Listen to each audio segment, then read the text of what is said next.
Pak Langgeng, kita akan mulai sebentar lagi. Suaramu kecil sekali ya? Iya Pak. Suaramu jadi kecil sekali ya? Oh gitu.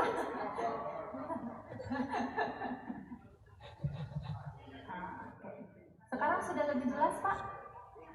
Jelas tapi ya jauh lah ya. Oh gitu Pak Adi. Jadi rupanya semakin menjauh ya. Malah saya dekatkan semakin menjauh ya Pak. Salah ini Pak.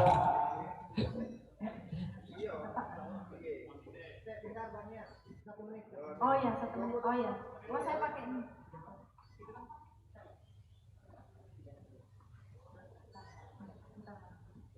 Yang outputnya aja enggak.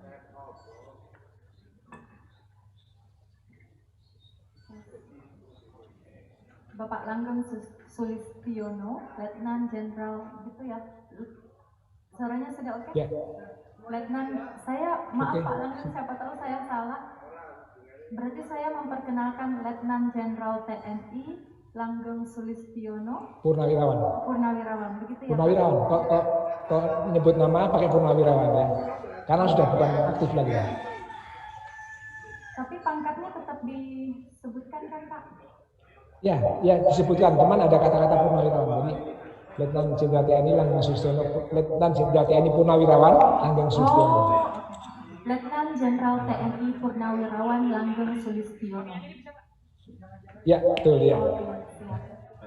Kalau nggak pakai Purnawirawan berarti saya masih teman.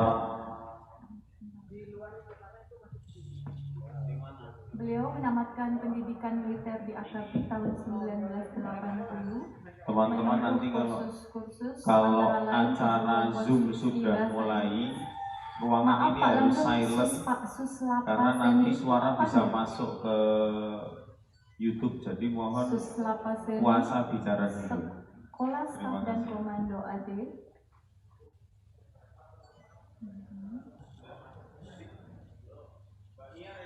Ready. 3, 2, 1, on.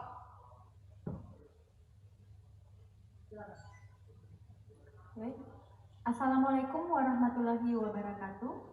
Waalaikumsalam warahmatullahi wabarakatuh. Teman-teman Maba 2020-2021, selamat datang di kuliah umum. Materi pertama kita pada hari ini yang akan dibawakan langsung oleh pembicara kita yang sangat dekat dengan materi bela negara. Jadi dalam waktu 1 jam ke depan kita bisa mendengarkan materi dari beliau, pencerahan dari beliau dan juga pengalaman beliau.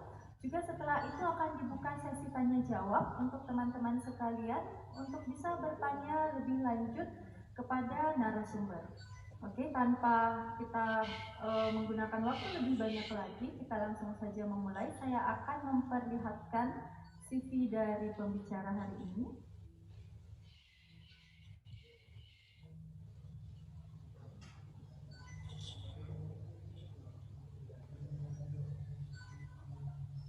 Maaf, saya mengecek bisa terlihat?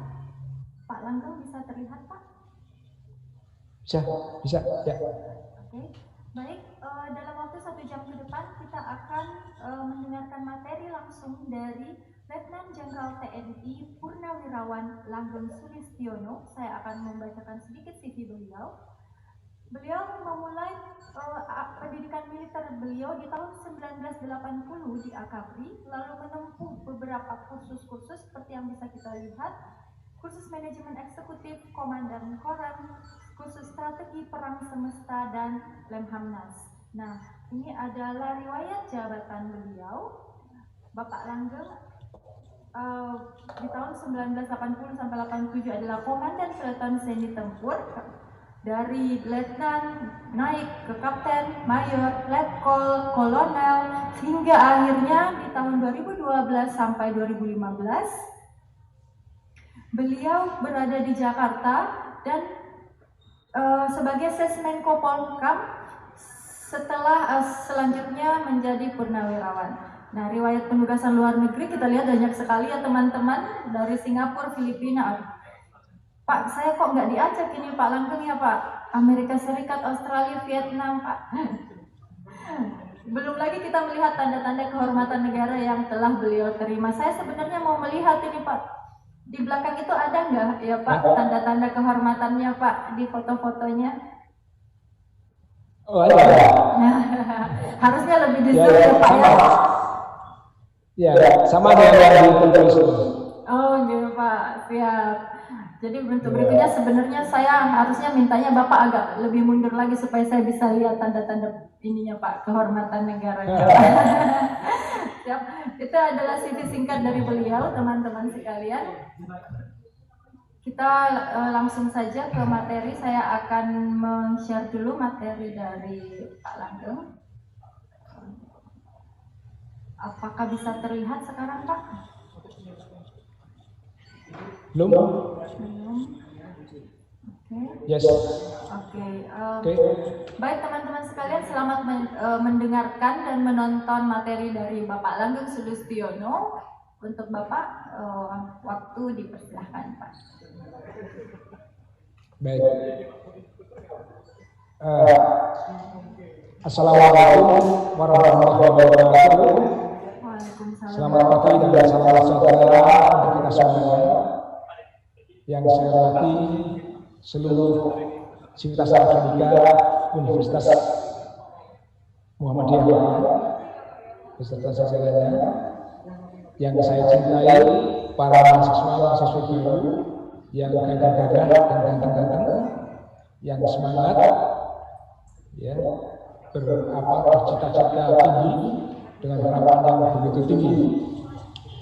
Pertama-tama kita tidak lupa mengucapkan syukur kehadirat Allah SWT, Tuhan yang Maha Kuasa, karena kesalahan karunia karunia sampai dengan hari ini kita masih diberikan kesempatan, kesehatan lahir dan batin, jasmani dan rohani, sehingga kita bisa melakukan aktivitas hari ini. Saya diminta memberikan kuliah umum dan para mahasiswa-mahasiswi yang hari ini mengikuti mendengarkan untuk sebagai tambahan pengetahuan. Kemudian puji syukur yang kedua, kita masih diberikan kebebasan, artinya sebagai manusia merdeka, sebagai bangsa Indonesia yang baru saja pada tanggal 17 Agustus kemarin kita merayakannya atau memeriahkannya, walaupun dengan suasana yang sederhana. Kemudian yang ketiga, saya ikut bersyukur dan mengucapkan selamat kepada seluruh adik-adik mahasiswa-mahasiswi yang pada hari ini bisa hadir dan diterima sebagai peserta didik di Universitas Muhammadiyah Magelang pada tahun kuliah tahun ini, dengan harapan semoga apa yang saudara cita-citakan, kemudian apa yang menjadi harapan orang-orang tua Anda sekalian, masyarakat sekitar Anda, famili, sanak saudara, dan terlebih oleh bangsa Indonesia bisa Anda capai dengan secara baik dan memuaskan. Amin. Adik-adik mahasiswa sekalian, pada pagi hari ini sesuai dengan permintaan dari kampus Universitas Magelang, Muhammadiyah Magelang, saya diminta menyampaikan materi dengan judul Kesadaran Bela Negara dan Kehidupan Bangsa dan Bernegara. Oleh karena itu, dalam makalah saya ini saya rangkum menjadi satu premis bersambung, ya, yaitu kesadaran bela negara. Ulangi lagi slide pertama dulu. Kesadaran bela negara menjadi modal dasar bagi kelangsungan kehidupan berbangsa dan bernegara. Ini menjadikan stressing kita. Jadi kesadaran bela negara oleh siapa saja warga negara akan menjadi modal dasar bagi kelangsungan kehidupan berbangsa dan bernegara. Ya, kita lanjutkan. Sebagaimana kita rasakan kemarin, baru saja pada tanggal 17 Agustus yang lalu, bangsa Indonesia memperingati ulang tahun kemerdekaannya yang ke-75 tahun. Yang kali ini dilakukan secara sederhana, namun penuh dengan kehikmatan. Hal ini dikarenakan kita sama-sama tahu bahwa kita sedang mengalami pandemi COVID-19 yang ini juga dirasakan oleh seluruh bangsa-bangsa di dunia ini, menerima yang sama, hanya relatifnya besar kecilnya yang terdampak ini yang relatif. Alhamdulillah kita mudah-mudahan kita terus bertahan, jangan sampai lebih banyak lagi. Mudah-mudahan pandemi ini juga segera kita berlalu sehingga kita bisa beraktivitas sebagaimana biasanya. Mudah-mudahan segera selesai. Nah, dalam kondisi seperti ini yang perlu kita terus pahami dan sadari bahwa kemerdekaan yang kita rasakan sekarang ini bukan hadiah atau cuma-cuma atau pemberian dari negara lain, tetapi inilah hasil perjuangan yang mengorbankan jiwa, raga, dan harta para pejuang, para pendahulu kita yang dengan ikhlas, yang pada saat itu apa yang menjadi motivasi mereka berjuang adalah adanya rasa senasib sepenanggungan akibat penindasan yang begitu lama, kurang lebih 3,5 abad ditindas atau dijajah oleh Belanda, kemudian Jepang terakhir, dan kita berjuang terus dengan mengorbankan jiwa, raga, dan harta oleh para pendahulu kita. Jadi kita sekarang ini yang anak muda dan saya termasuk penerusnya ini tidak merasakan itu. Tahunnya sudah enak saja ya, bisa bercanda-canda, berketawa-ketawa. Dulu tidak seperti ini. Ini harus kita terus hormati dan kita tidak boleh lupakan karena itu jasa besar para pahlawan kita. Selanjutnya kemudian perjuangan fisik bangsa Indonesia tidak selesai di merebut kemerdekaan itu. Jadi terus masih waktu itu para kolonial itu masih menginginkan kembali lagi menduduki Indonesia, menguasai negara kita, karena negara kita itu dikatakan di dalam bahasa Jawa itu gemah ripah loh jinawi, opo kang pinandur, itu tukul, opo kang ya dan seterusnya ya, itu kata dalang itu ya.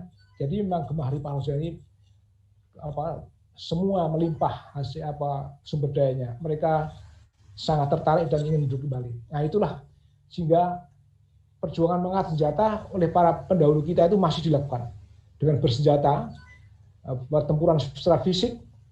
Tetapi perlu kita dalam konteks materi hari ini yang perlu kita garis bawahi bahwa dulu itu didasari dari rasa senasib penanggungan.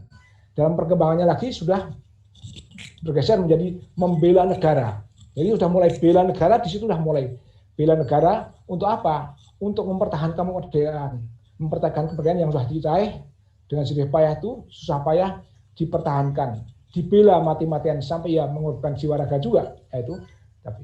Tapi dari dua gerakan tersebut yang menonjol, sama-sama menonjol adalah ada nilai-nilai luhur, yaitu pantang menyerah, rela berkorban, dan lebih mendahulukan kepentingan umum atau kepentingan negara daripada kepentingan pribadi dan kelompoknya. Nah, bagaimana selanjutnya dengan kekinian? Nah, perkembangan selanjutnya, perkembangan bangsa Indonesia kekinian, sekarang kita ini, bangsa Indonesia tidak lagi berpikir seperti yang dulu berjuang mengangkat senjata. Yang namanya membela negara tidak lagi harus mengangkat senjata. Sudah di semua lini kehidupan, ya. Semua khususnya sekarang yang menonjollah bagaimana negara ini membangun pembangunan nasional untuk mensejahterakan rakyatnya, mencerdaskan kehidupan bangsa. Itu dilakukan pembangunan nasional. Dilakukan periode pembangunan. Ya, itu meliputi semua bidang politik, ekonomi, sosial, budaya, pertahanan, keamanan, itu terus dilakukan pembangunan. Nah, kemudian apa bedanya dengan perjuangan yang dulu? Sekarang ini spektrum ancaman atau hambatan yang dihadapi ini lebih luas dari waktu perjuangan fisik dulu. Dulu itu betul-betul hanya berhadapan dengan musuh secara nyata, ya. Tapi sekarang ini lawan kita, apa yang kita hadapi itu tidak nyata, ya. Mengapa? Seperti yang Bung Karno atau proklamator kita sampaikan bahwa perjuangan generasi yang akan datang tidak semakin ringan, tetapi semakin berat dan makin kompleks. Mengapa demikian? Karena apa yang menjadi lawan dan hambatannya adalah bangsamu sendiri. Jadi justru teman-teman sendiri yang mungkinan menghambat atau tidak menjalankan, memboikot, mengganggu. Jadi bukan musuh nyata seperti dulu. Kalau dulu jelas musuh berhadapan, tembak-tembakan. Nah sekarang tidak bisa seperti itu. Jadi sekarang lebih kompleks dan lebih lebih luas spektrumnya ancaman yang kita hadapi. Kemudian pada kesempatan ini, adik sekalian, materi yang saya akan berikan adalah meliputi yang pertama bagaimana kita kesadaran bela negara, yang kedua kesadaran bela negara dalam konteks kelangsungan kehidupan berbangsa dan bernegara, dan nanti terus kita akhiri. Mudah-mudahan nanti waktunya kita bisa bisa tepat dan saudara sekalian bisa bisa cukup mendapatkan informasi dari saya. Ya, lanjutkan. Kita masuk pada bela negara. Sekarang kita sering mendengar tuh di TV, di berita lagi ngetren, wah bela negara, bela negara. Nah, yang belum tahu ini bertanya-tanya, apa itu bela negara? Apa kita harus perang semua ini? Kan kita damai, bangsa kita damai dan kita tidak ada yang nyerang. Kata bahkan prediksinya sekian tahun ke depan itu tidak ada serangan militer atau menjajah Indonesia. Itu memang ada benarnya. Tetapi ada juga pepatah, siapa yang ingin damai maka dia harus siap berperang. Contohnya apa? Pada saat kita mengalami perang dingin, ya, negara-negara adidaya itu sama-sama kuat. Yang satu punya nuklir, malah diem, aman. Tetapi kalau salah satu kuat, tidak imbang, disitulah terjadi penindasan. Oleh karena itu, barang siapa yang ingin berdamai, di situ dia siap berperang. Mengapa tentara dan sebagainya itu latihan terus? Itu latihan terus tuh supaya tuh punya daya gentar. Daya gentar lawan yang ingin akan berbuat tidak baik, berpikir dia. Nah, dengan berpikir dia mengurungkan niat akan berbuat jahat kepada negara kita. Kira-kira seperti itu. Sekarang bagaimana bela negara itu? Bela negara di sini saya pisahkan ada dua kelompok ya. Yang pertama sebagai individu. Bela negara sebagai sikap individu dapat dimaknai sebagai sikap dan perilaku warga negara yang dijiwai oleh kecintaannya kepada negara kesatuan Republik Indonesia yang berdasarkan Pancasila dan Undang-Undang Dasar 1945 dalam rangka menjamin kelangsungan hidup berbangsa dan bernegara. Ini sebagaimana yang diamanatkan beberapa pasal dalam Undang-Undang Dasar 45. Yang pertama pasal 27 ayat 3 dikatakan bahwa setiap warga negara berhak dan wajib ikut serta dalam usaha pembelaan negara. Itu pasal 27 ayat 3. Kemudian masih Undang-Undang Dasar 45 pasal 30 ayat 1 mengatakan tiap-tiap warga negara berhak dan wajib ikut serta dalam usaha dan pertahanan dan keamanan negara. Jadi sudah jelas sekali berhak dan wajib. Nah, wajib itu kalau orang Islam itu kalau ditinggalkan berdosa. Ya kan, arti wajib itu nggak boleh ditinggalkan, harus, must. Nah, itu kan have to, itu kata orang Inggris, kata orang Jawa kan kudu ya. Ini orang Magelang pasti tahu nih kudu ya. Kudu dilakoni, dilakoni salah. Ya, kita lanjutkan. Nah, kita lihat sekarang contoh-contoh ya sikap bela negara yang perorangan sikapnya pribadi satu-satu orang. Itu dikembangkan bela negara itu bisa melalui pendidikan pendahuluan bela negara seperti pramuka, latihan pramuka ya, dan seterusnya. Kemudian outbound, bentuk-bentuk seperti itu bisa melatih bela negara ya, artinya sikap-sikap kemandirian, kejujuran ya, kemudian pantang menyerah, keuletan ya, disitu inisiatif kreatif. Nah, kemudian juga secara pribadi orang-orang yang patuh dengan pajak, membayar pajak, dia tidak pernah terlambat. Bukan karena takut, tapi dia memang sadar, itu termasuk kesadaran bela negara tuh. Dia bela negara dia untuk negaranya, tapi bukan untuk mertua ya, tapi untuk bela negara. Artinya memang sadar negara membutuhkan anggaran untuk itu dan itu yang apa? Ya kembali lagi slide sebelumnya tuh, tunggu, Mbak, slide yang tadi ilustrasi tadi jelaskan dulu. Ya ini ya, di situ ada juga beberapa waktu lalu kita semua lihat viral tuh ya, anak kecil yang memanjat tiang bendera, yang menyelamatkan bendera merah putih yang nggak jadi berkibar, ya kan? Jangan sampai yang berkibar itu bendera orang lain atau bendera pengacau keamanan, ya kan? Bendera putih nggak bisa narik karena nyangkut, dia manjat. Pertanyaannya dia spontanitas itu disuruh, keinginan sendiri, atau dia punya sadar bela negara? Nah ini wallahu alam. Tapi yang dia spontan naik. Berpikir hanya bendera harus naik, itu kasihan nggak bisa naik. Naik dia karena pikirannya juga masih kecil SD ya. Atau mungkin orang tuanya sudah mengajarkan bela negara mungkin saja ya. Kemudian yang negatif itu ya, yang lawannya dari bela negara itu, ya itu yang gambar yang menyuntik diri sendiri. Itu bukan pahlawan dia. Saya pahlawan karena bisa menyuntik sendiri. Oh enggak, bukan itu salah itu. Obat-obatan ya, mabuk, drug ya. Kemudian perkelahian, dengan keroyokan, ya, tawuran, itu udah kontradiktif itu. Jadi tidak memikirkan kepentingan keamanan negara dia, itu seperti itu. Itu yang kita jauhi.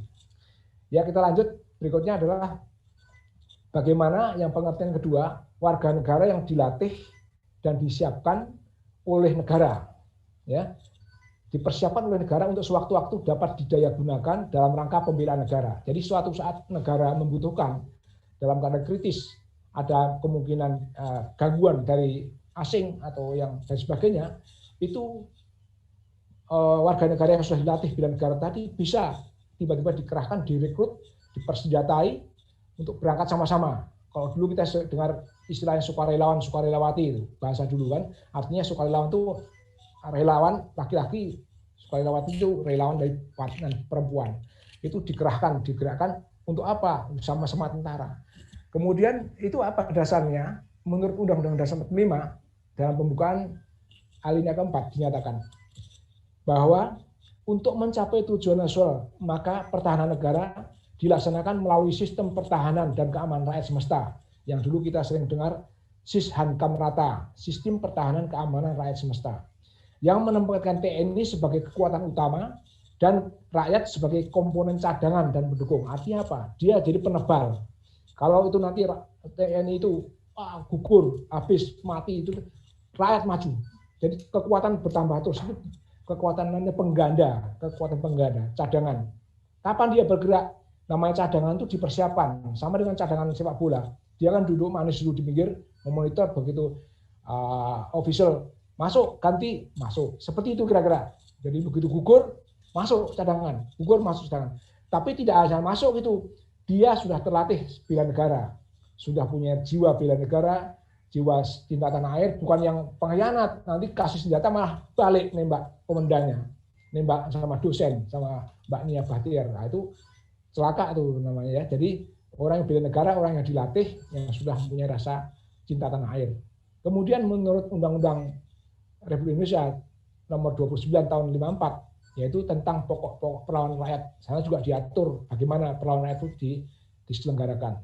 Kemudian pada Undang-Undang nomor 3 tahun 2002 tentang pertahanan negara, pasal 9 ayat 1, bahwa setiap warga negara berhak dan wajib ikut serta dalam bela negara yang diwujudkan dalam penyelenggaraannya meliputi pendidikan kewarganegaraan, kemudian latihan dasar kemiliteran secara wajib, kemudian pengabdian sebagai prajurit TNI secara sukarela dan wajib. Jadi TNI ada dua, ada TNI sukarela dan TNI wajib. Kemudian pengabdian sesuai profesi, artinya yang guru ya tetap guru, yang dosen ya dosen, yang pedagang-pedagang, pengusaha-pengusaha, tapi semuanya punya jiwa cinta tanah air, jiwa pengabdian kepada negara. Di situ dia main berfungsi. Kalau negara dalam sulit ya jangan cari untungnya sendirilah, kira-kira begitu ya. Kemudian berikutnya jadi contoh-contoh yang bela negara itu massal sifatnya ya, bukan gerakannya bukan individu tapi sudah massal, penggerakan semua. Yang lalu sudah dilatih oleh Kementerian Pertahanan itu sampai sekarang mencapai 4.500 kader di seluruh Indonesia, ada di 45 kabupaten kota itu tersebar dan sudah dilantik. Kemudian masyarakat Karang Taruna dan sebagainya itu yang bersedia mau ikut bela negara kemarin dibiayai oleh pertahanan keamanan untuk dilatih. Suatu waktu itu namanya terdaftar sehingga nanti si Agus, si Bambang, di mana alamatnya ada semua, sehingga pada saat negara genting diperlukan tinggal announce alamatnya ada, beritahu, kumpul, apelkan, latih sebentar, persenjatai, mangkat. Ini yo disangoni, ora terus berangkat lapar ya, disangoni tentunya kan, dibekali semua, logistik juga disiapkan, semua disiapkan, diperlengkapi. Ya, seperti contohnya sekarang aja untuk latihan aja diperlengkapi dengan pakaian, kemudian diberikan makan, diberi uang saku. Ini negara memang concern supaya bangsa Indonesia rakyatnya itu seperti itu, militan ya, tidak mudah menyerah. Karena doktrin kita ini kalau perang berlarut. Jadi pantang menyerah. Jadi boleh Anda mengalahkan tentaranya, ada di Indonesia tapi tidak pernah akan berkuasa. Artinya apa? Terus gerilya akan dilakukan berlarut sampai kapan? Sampai titik darah penghabisan. Artinya apa? Nanti penjajah itu nggak kerasan, kabur lagi. Kira-kira seperti itu ya. Itu dari adik-adik semua yang kita harapkan untuk berperan. Ya, kita lanjut masuk pada kesadaran bela negara. Bahwa idealnya suatu negara itu memiliki warga negara yang memiliki kesadaran bela negara. Tetapi masalahnya tidak satupun negara di dunia ini yang seperti itu, tidak mungkin ya. Semua sadar tuh. Buktinya apa? Ada yang penembak misterius, ya, ada yang geng, ya kan? Ada yang kelompok mafia. Itu kan semua bukan pendukung negara, dia artinya seperti itu ya, tidak sadar bela negara semua. Jadi tidak akan mungkin mengharapkan seperti itu mustahil ya. Kemudian untuk menumbuhkan dan mengembangkan kesadaran bela negara akan sangat dipengaruhi oleh lingkungan. Jadi tumbuh dan perkembangannya kesadaran bela negara itu sangat dipengaruhi oleh lingkungan dan dia berada, baik itu keluarga, sekolahnya, bergaulnya, kemudian dia di mana wilayah mana. Kalau wilayahnya itu maaf aja kurang mengerti seperti itu, nakal-nakal dan sebagainya, ya tumbuhnya biasanya ya akan pengaruh seperti itu ya.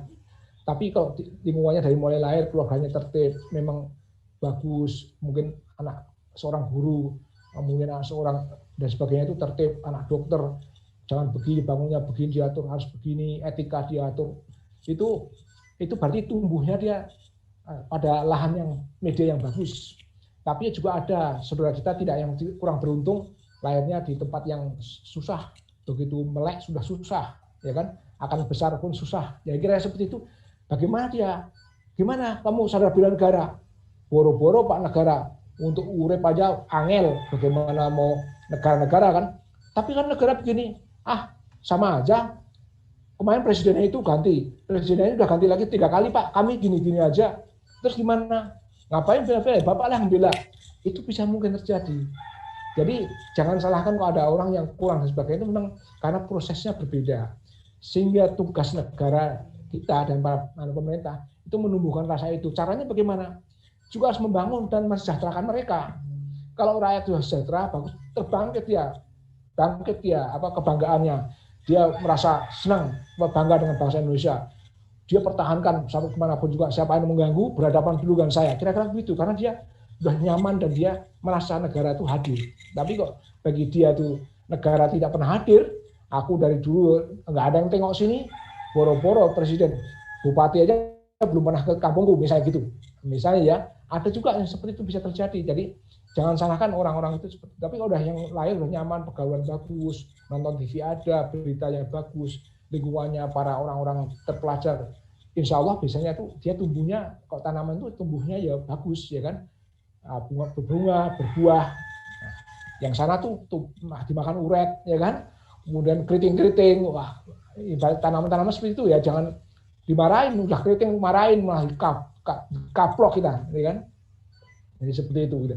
Jadi kita harus bijak, pemimpin juga harus arif dan bijaksana. Kemudian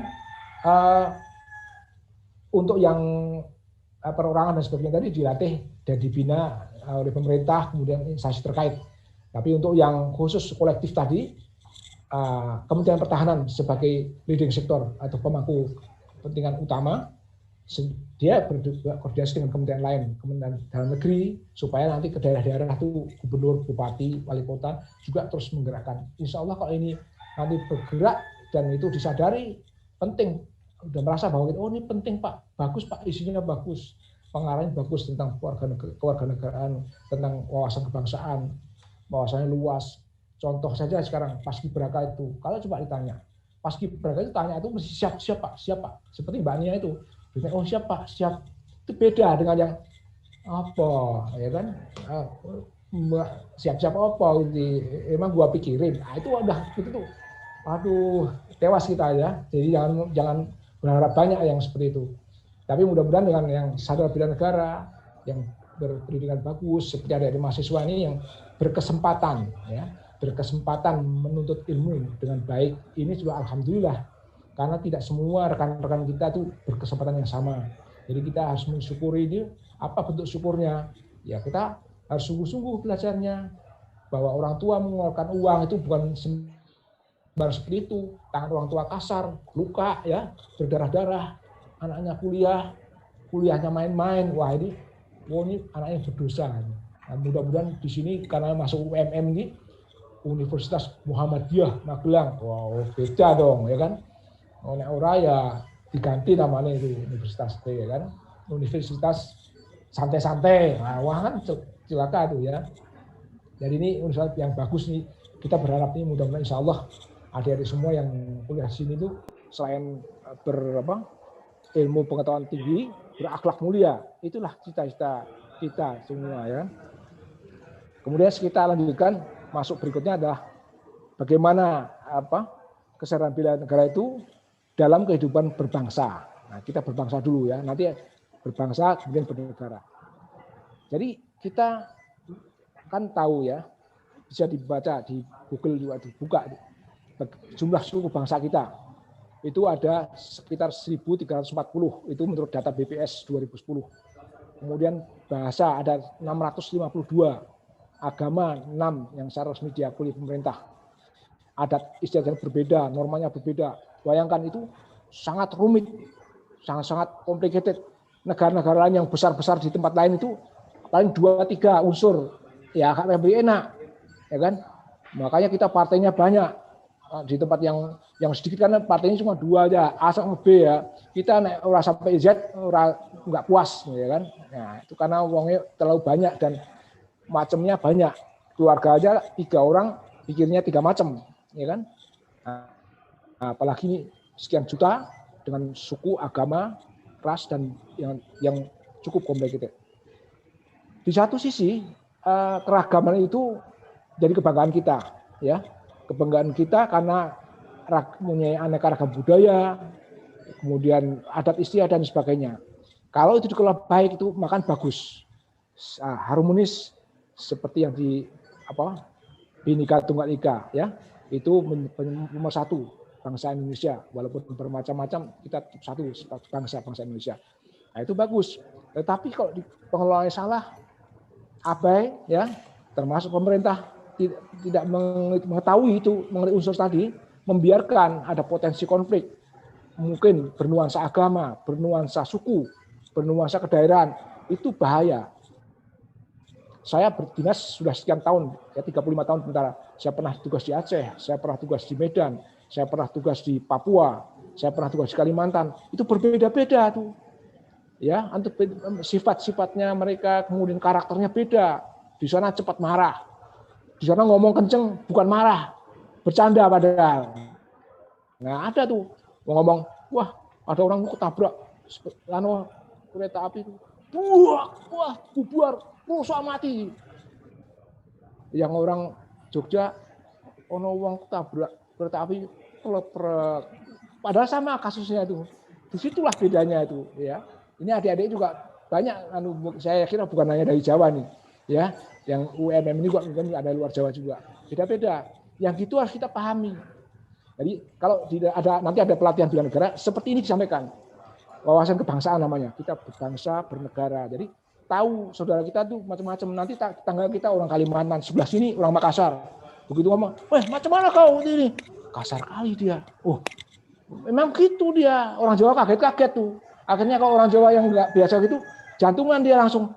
Wah, di sana kasar-kasar sekali, marah-marah mulu, ya kan? Akhirnya pindah di Medan, baru sebentar pindah. Saya di sana cuma 3,5 tahun ya. Nah, itu cukup lumayan lah, tahu lah ya, adat di Batak dan kebiasaan masyarakat sana. Nah, kemudian dalam konteks berbangsa ini kita juga ada rasa memiliki bangsa ya, menjaga nama bangsa, kemudian jangan sampai bangsa kita dipermalukan, dan kita di tingkat dunia kita juga berlomba dengan mereka kita. Kemudian dalam konteks melalui pembinaan gerakan revolusi mental yang sekarang disampaikan oleh pemerintah ini, ya kan? Kemudian era reformasi industri, revolusi industri, ini kan menuntut orang-orang harus seorang bangsa, masyarakat itu harus cepat pikirnya, kemudian lincah, kemudian responsif dan sebagainya.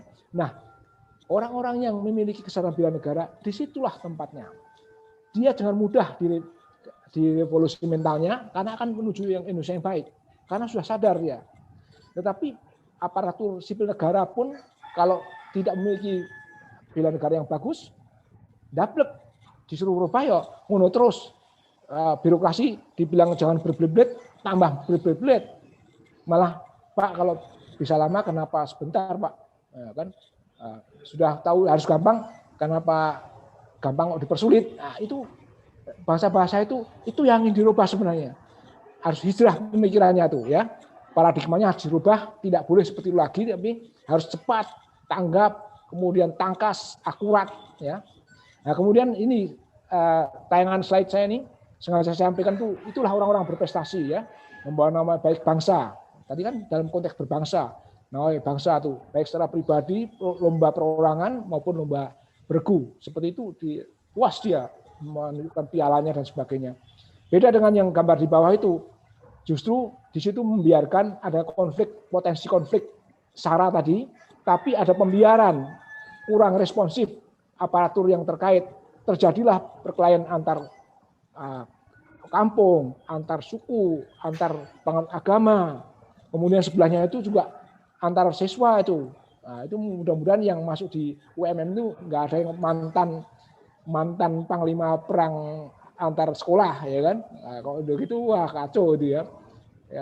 Tapi seandainya ada pun berarti sekarang sudah hijrah, sudah insaf karena sudah masuk Universitas Muhammadiyah Magelang.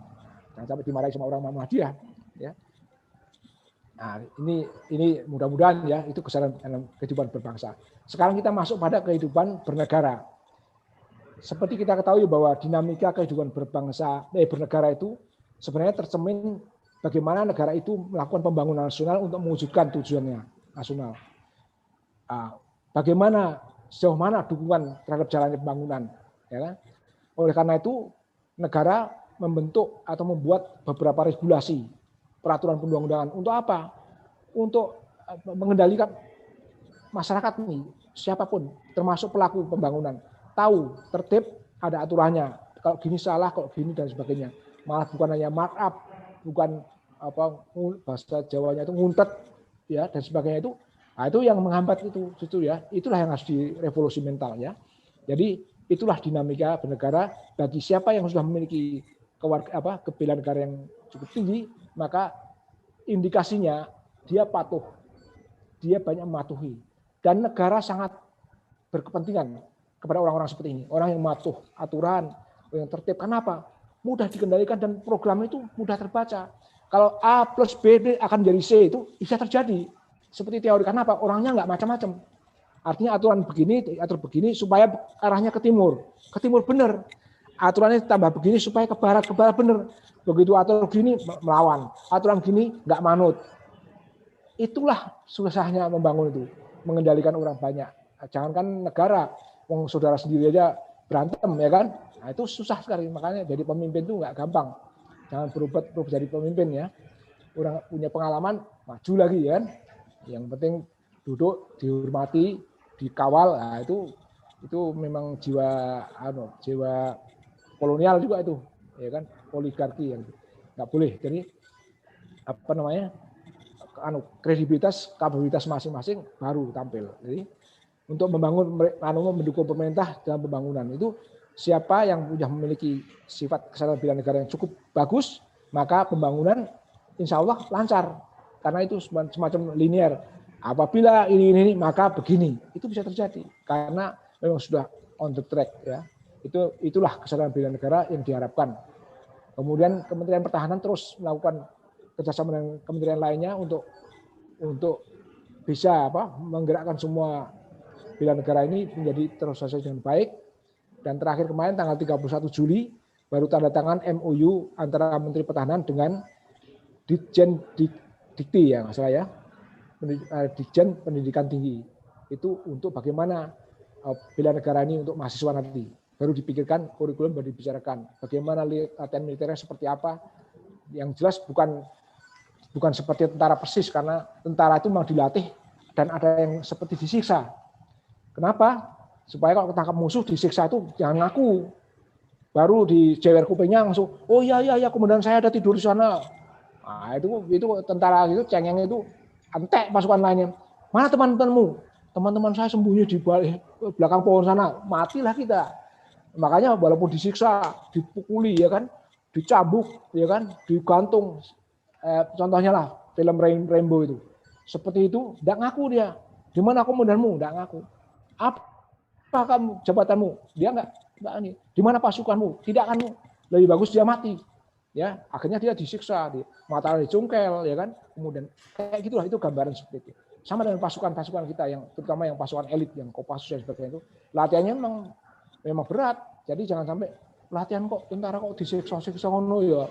Oh, nek tentara malah dikudang-kudang terus tidur tempat kasur empuk, dikasih makanan, keluarnya bukan tentara tapi sapi potong yang keluarnya. Ya, kira-kira seperti itu ya. Jadi memang ini harus dimaklumi nih. Nek sing kira-kira ora iso ngono, artinya saya nggak sanggup gitu, nggak usah masuk. Daripada menyesal dan daripada memaksakan diri. Karena jalur profesi itu begitu luas.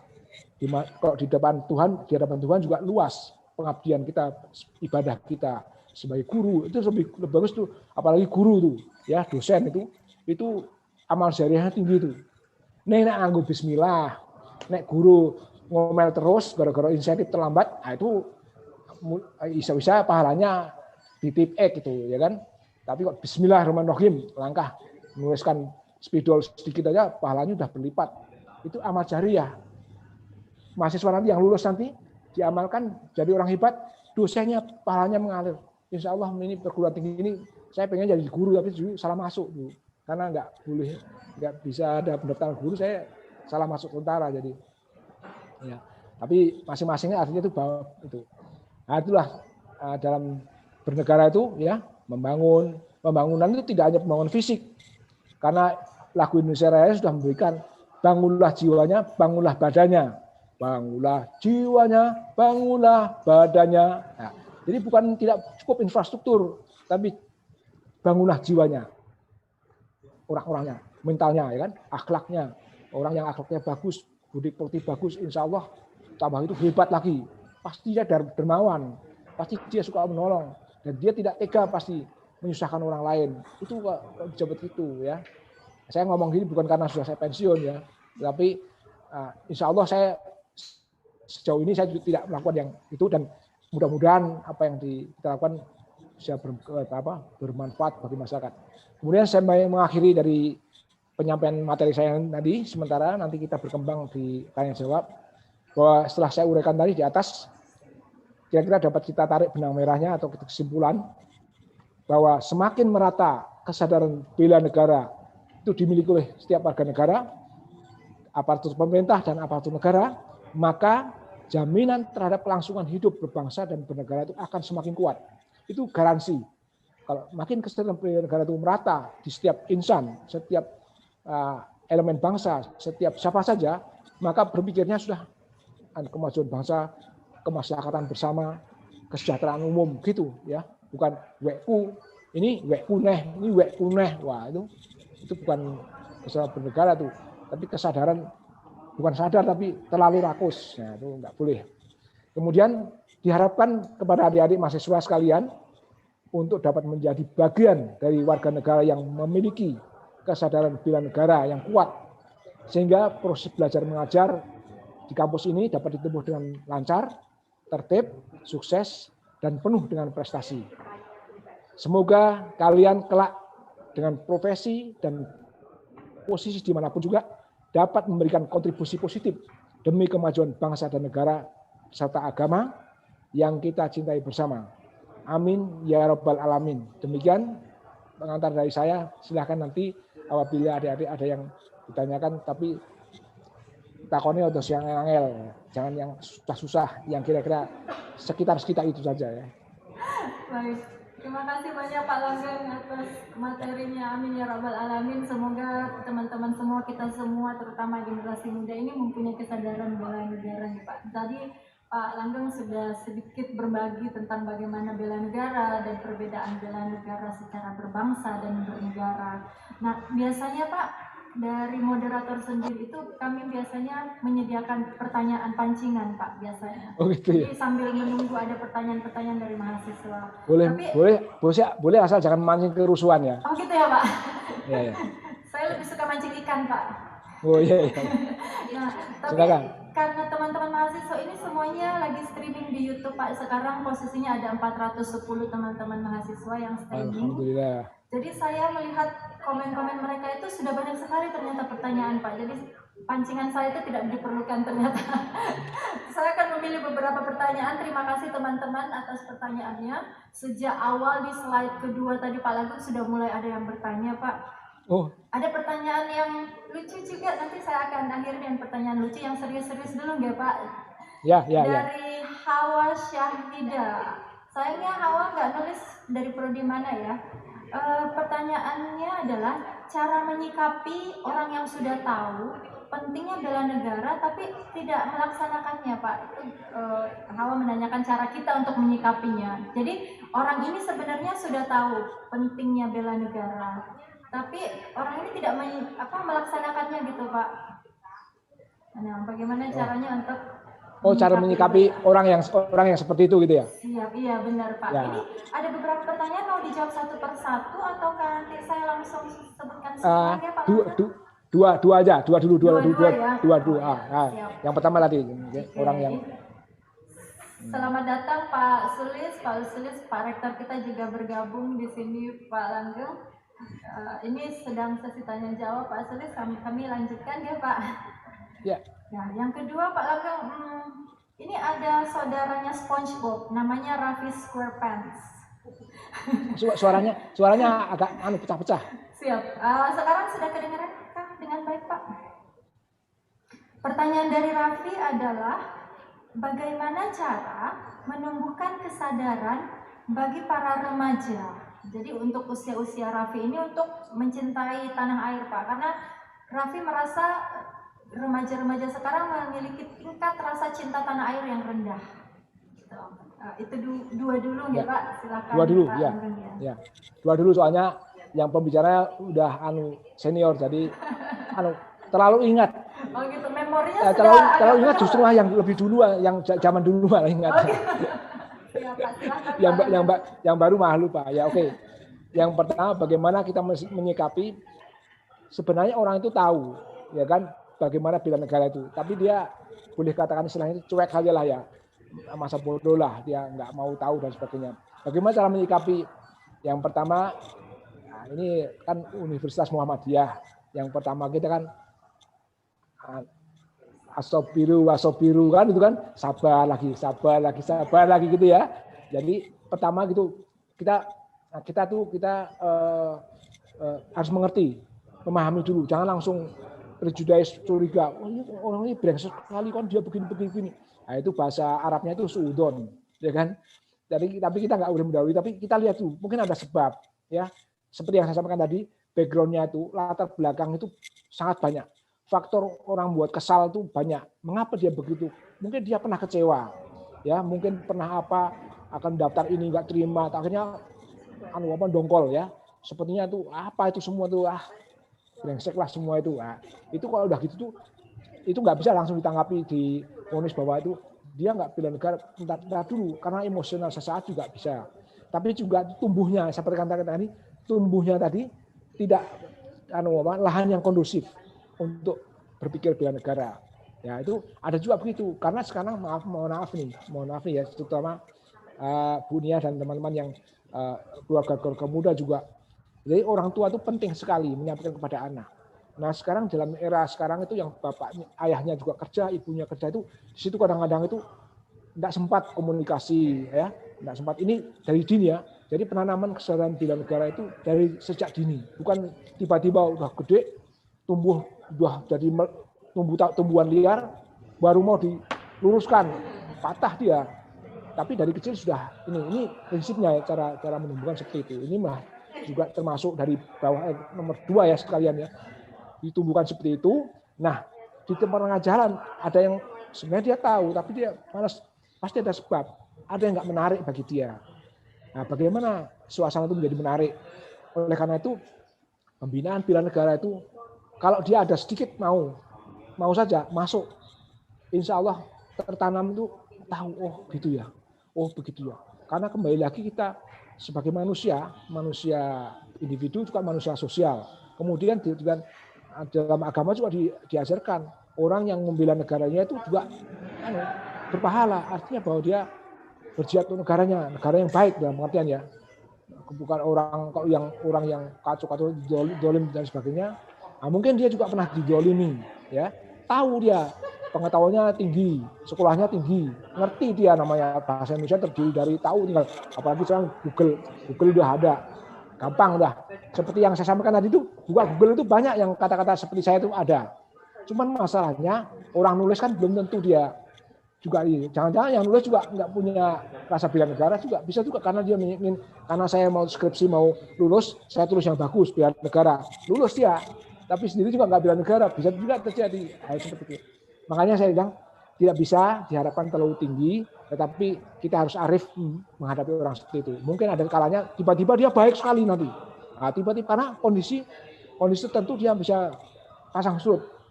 Sama denganlah Mbak Nia, keimanan seseorang katanya mengalami pasang surut, Pak. Itu keimanan tuh kepada Allah, apalagi cuma pada dunia ya kan, itu bisa naik turun dan sebagainya. Kira-kira seperti itu ya gambarannya ya. Nggak usah emosi dulu, lihat saja, mudah-mudahan berubah. Tapi syukur-syukur kalau memang mau diskusi, kenapa begitu dan sebagainya, mungkin tahu, oh habis gimana gua nggak kesel, gini apa kemarin gua maju bupati, udah habis sekian nggak masuk, nggak ada bela negara lagi dia. Betul ya Pak. Misalnya, betul. Jadi ada saat dimana kadang rasa bela negara kita rendah karena situasi yang dihadapi gitu ya Pak. Dan juga, tapi kalau dilihat dari kata-kata Pak Langgeng tadi, memang setiap orang itu menghadapi masalah masing-masing dalam tingkat level bela negaranya ya Pak ya. Ya betul ya. Ya. Jadi nanti, tetapi gini Mbak, tetapi kalau dia sudah didasari dari tanamkan, dia tahu sama dengan orang manusia kata Allah sudah janji, kamu saya akan kasih nyawa atau hidup, roh saya masukkan, berjanji akan berbakti atau beribadah, dia katanya kan, saya kan lali, lupa kan, sama juga seperti itu juga, jadi kayak gitu. Tapi minimal kalau dia udah tahu, tinggal kapan situasi pas dia, cepat dia langsung pengabdiannya bisa melampaui dari yang teman-teman yang duluan ya. Kalau dia karena udah tahu persis, hanya dia kagol atau dia nggak tertarik gara sesuatu bisa saja ya. Tapi dia udah mengerti sebenarnya ya. Tapi dosanya lebih gede dah bahasa agama ya kan. Tahu tapi nggak ngerjakan tuh. Tidak dilakukan. Berarti kita semua ini teman-teman mahasiswa dan kami yang semua yang ada di sini sebenarnya tetap bagaimanapun tetap harus memiliki rasa bela negara, harus tahu gitu ya Pak ya. Harus paling tidak menambah pengetahuan kita, kecintaan kita, dan pada saat kita dibutuhkan kita siap seperti itu ya Pak. Yes, right, ya. Siap Pak. Saya melangkah ke pertanyaan selanjutnya Pak. Ini makanya banyak pertanyaan ternyata. Jadilah orang terpilih seperti Mbak Pinilih itu. Ya. Oh gitu ya. ya. Memang dari penentuan namanya ya sejak awal ya Pak. Nah, ini ada dari Winda Rustianingrum ya. Dari Prodi Akuntansi, mahasiswa baru Prodi Akuntansi. Pertanyaannya, bagaimana cara generasi muda semangat Pak dalam bela negara? Apakah diberikan materi-materi saja ataukah perlu diberi contoh? Nah, ini ternyata berhubungan dengan pertanyaan sebelumnya Pak. Sebelumnya ini bertanya tentang, Pak, kok Indonesia itu tidak menerapkan wamil ya Pak? Gitu. Nggak apa? Tidak menerapkan wamil Pak. Oh, wamil ya. Iya Pak. Nah, itu pertanyaannya berhubungan. Nah, berikutnya pertanyaan yang saya sangat suka Pak, ini lucu Pak pertanyaannya. Dia bertanya, apakah membuat ribut dengan supporter Malaysia itu termasuk bela negara Pak?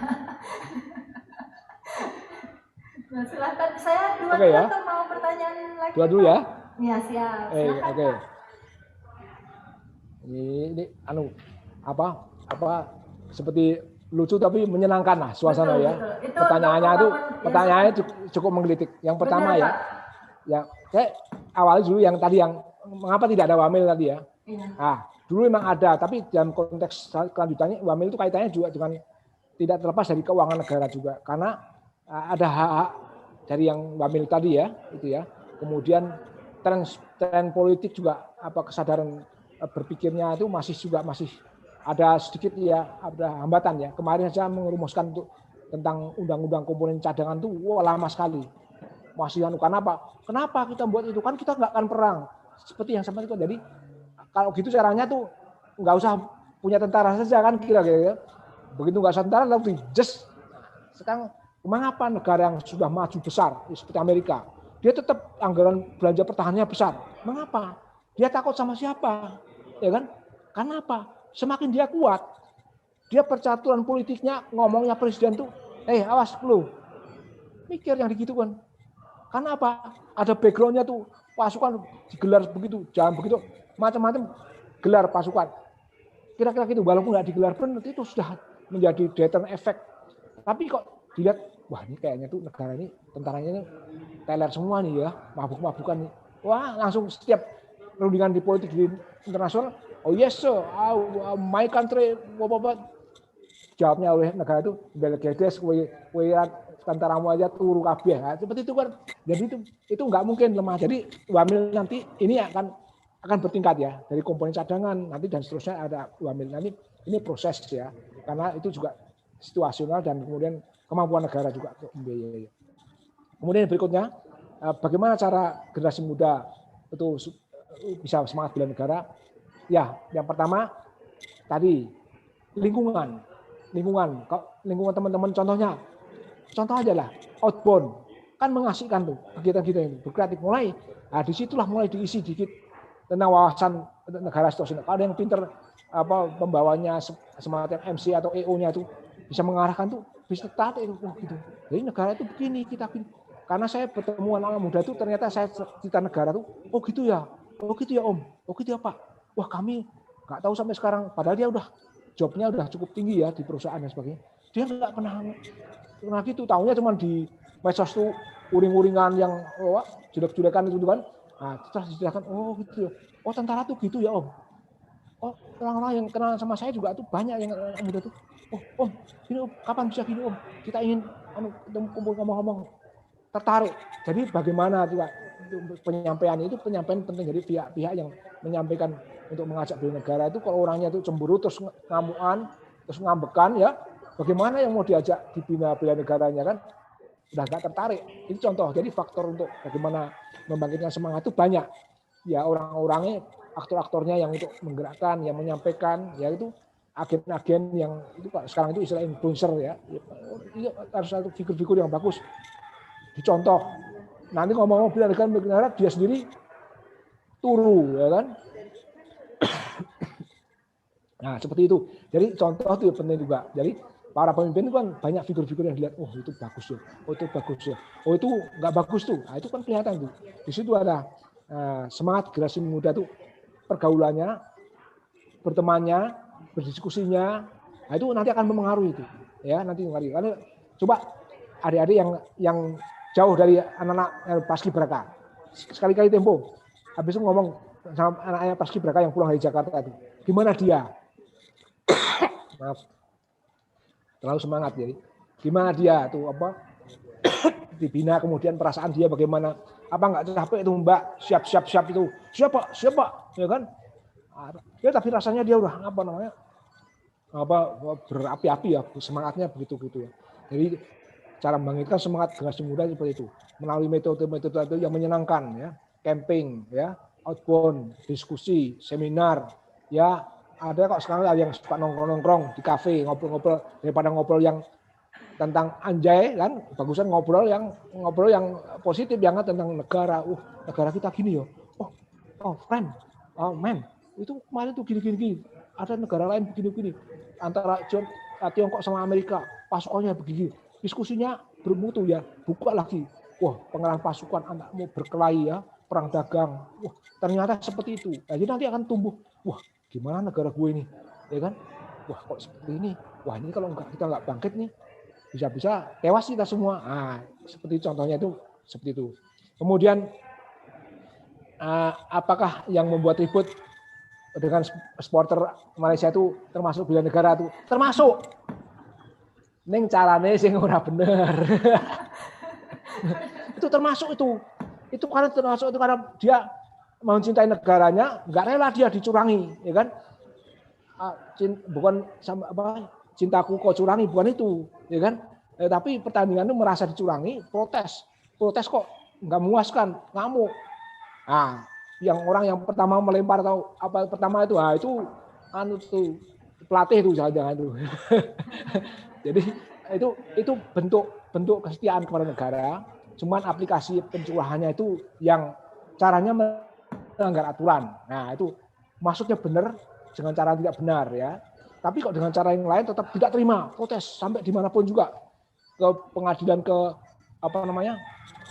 wasit yang tertinggi dan sebagainya, itu bisa diprotes sampai ke mahkamah dan sebagainya. Itu bisa. Tapi dengan ribut terus urusan lempar tuh, nah itu kepuasan sesaat itu.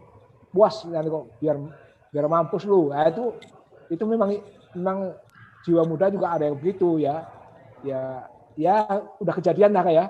Tapi kejadian itu menjadi pengalaman. Sing diseneni ya diseneni, sing ra diseneni dapat untung juga loh. Jadi yang korban tuh yang ribut tuh, tapi dampak dari ribut tuh ada juga loh. Nah itu ya, tapi jangan bikin gitu lagi. Habis saya ngomong gitu langsung, Pak Langgeng boleh katanya, jangan gitu ya. Artinya bahwa itu ada dampak positif, tetapi pengorbanannya ada yang dihukum, ada yang ditangkap, itu korban dia. Tetapi dampak tindakan dia berubah dia kebijakan si wasit, bisa terjadi. Berarti bela negara itu penting banget Pak, terus sangat penting untuk ditumbuhkan, tapi bagaimanapun kita harus mengetahui konsekuensi apa yang kita dapatkan dari aksi yang kita lakukan gitu ya Pak. Kalau bisa aksinya positif seperti itu. Ya, betul. Apalagi lulusan UMM. Wah, jangan sampai astagfirullahaladzim, jangan sampai gitu, naudzubillah min dzalik ya kan? Nah, gitu. Insya Allah ini anak-anaknya semua kritis Pak. Kalau melihat dari pertanyaan-pertanyaannya yang semakin bertambah ini, banyak sekali yang tertarik dengan tema bela negara ternyata ini Pak. Nanti ikut kalau udah ada pendaftaran mahasiswa bela negara, daftar itu nanti semangat tuh, seneng.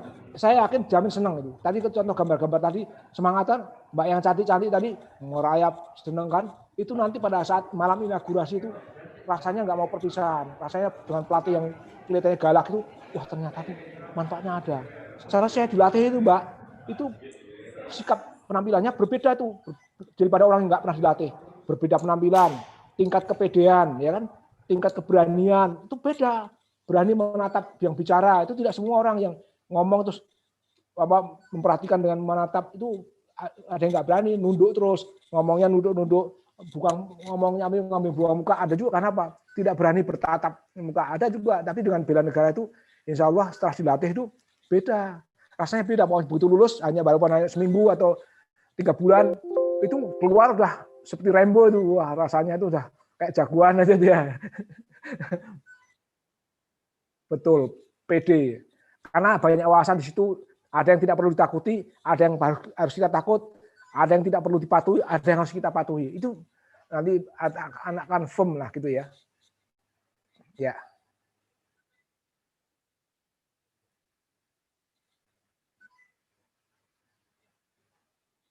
Nah. Ya. Oh ya.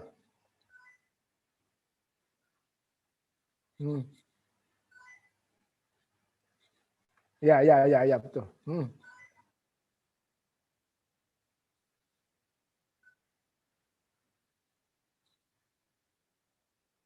Oh ya.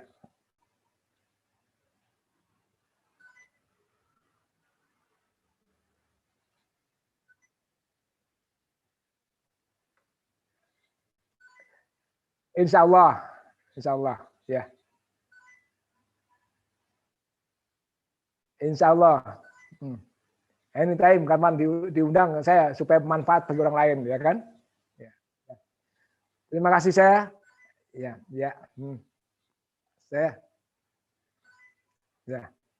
Saya tutup ya. Assalamualaikum warahmatullahi wabarakatuh.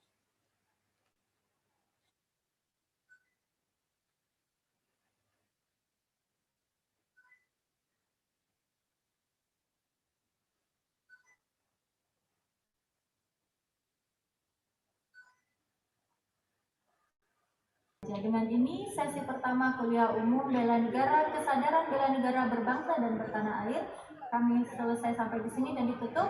Wabillahi taufiq wal hidayah. Wassalamualaikum warahmatullahi wabarakatuh. Waalaikumsalam. Terima kasih Pak Langgeng, sampai jumpa lagi Pak.